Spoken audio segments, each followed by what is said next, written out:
Assalamualaikum warahmatullahi wabarakatuh. Perkenalkan, nama saya Rizka Hadi Prayoga dari kelas 1D Manajemen NPM 121020168. Saya akan menjawab UAS pengantar manajemen yaitu nomor 4 tentang sistem rekrutmen perlu dilakukan agar mendapatkan karyawan sesuai harapan perusahaan. Namun biaya rekrutmen tinggi, membutuhkan promosi di media massa baik online maupun offline, mengadakan event bursa kerja, menggunakan mitra seperti konsultan, psikolog, dan biaya lainnya yang tidak sedikit. Pertanyaannya itu A. Jelaskan ada berapa cara rekrutmen karyawan, dan B. Apa alasan menempuh metode-metode rekrutmen tersebut?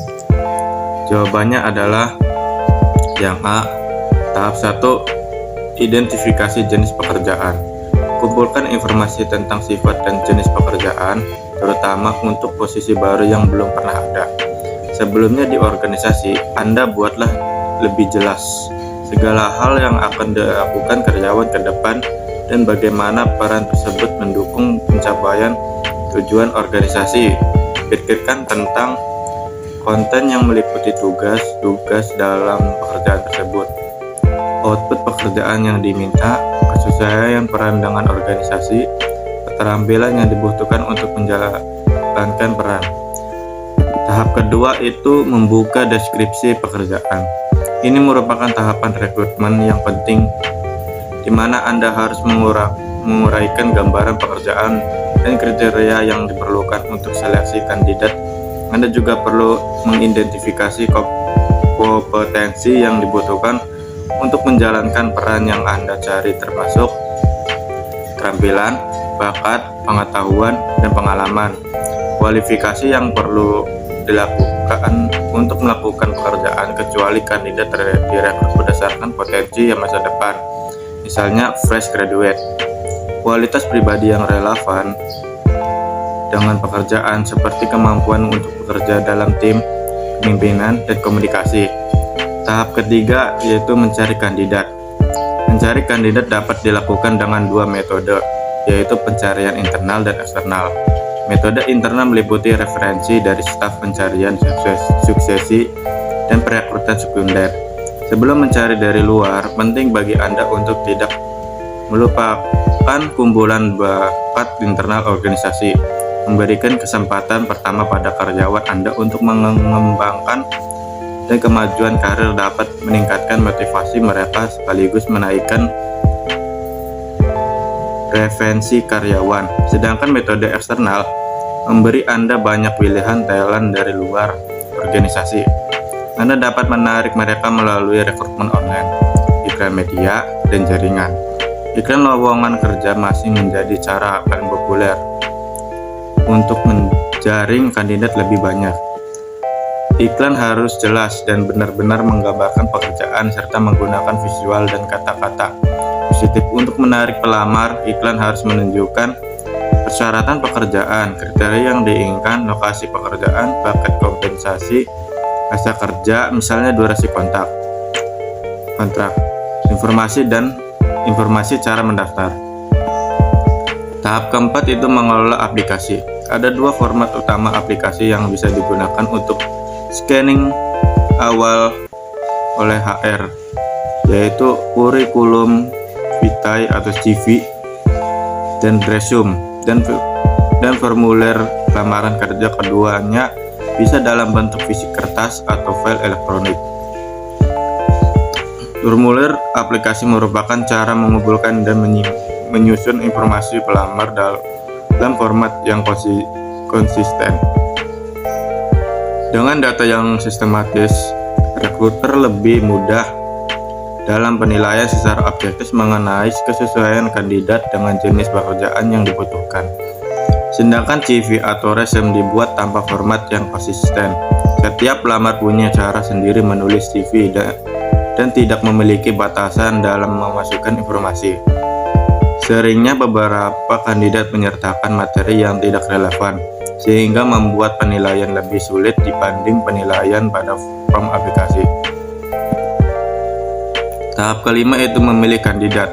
Memilih kandidat melibatkan dua proses utama, yakni shortlisting dan penilaian pelamar untuk memastikan siapa yang akan diberi tawaran pekerjaan.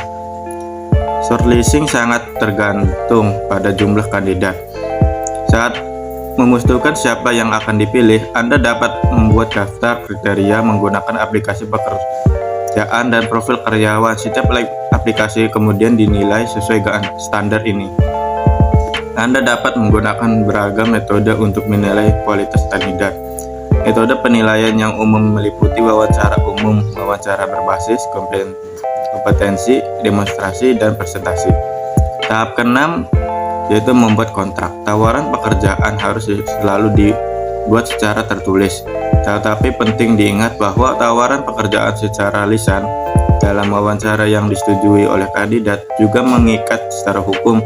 Sebagaimana halnya kontrak tertulis yang ditandatangani kedua pihak.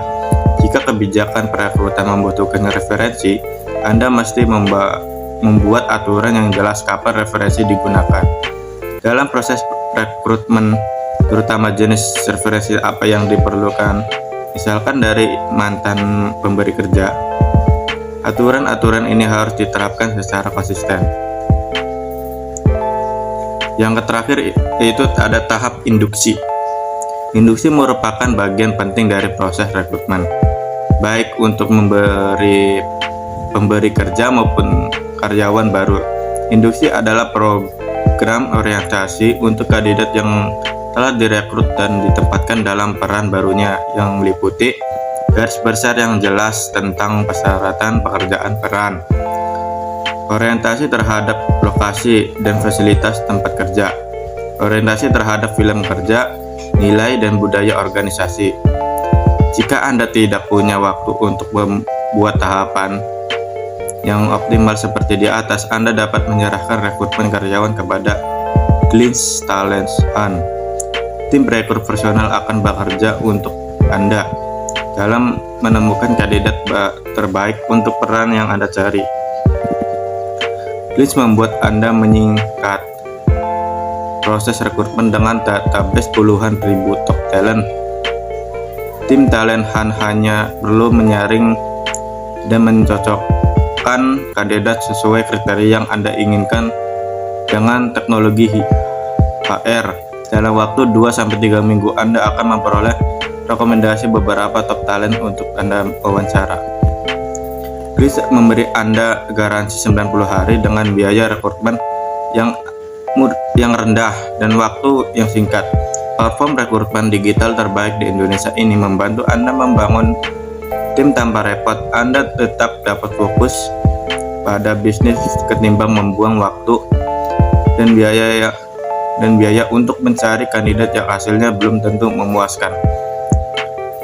Jawaban nomor B yaitu menyediakan kumpulan calon tenaga kerja atau karyawan yang memenuhi syarat agar konsisten dengan strategi, wawasan dan nilai perusahaan untuk membantu mengurangi kemungkinan keluarnya karyawan yang belum lama kerja, untuk mengkoordinasikan supaya perekrutan dengan program seleksi dan pelatihan, untuk memenuhi tanggung jawab perusahaan dalam upaya menciptakan kesempatan kerja.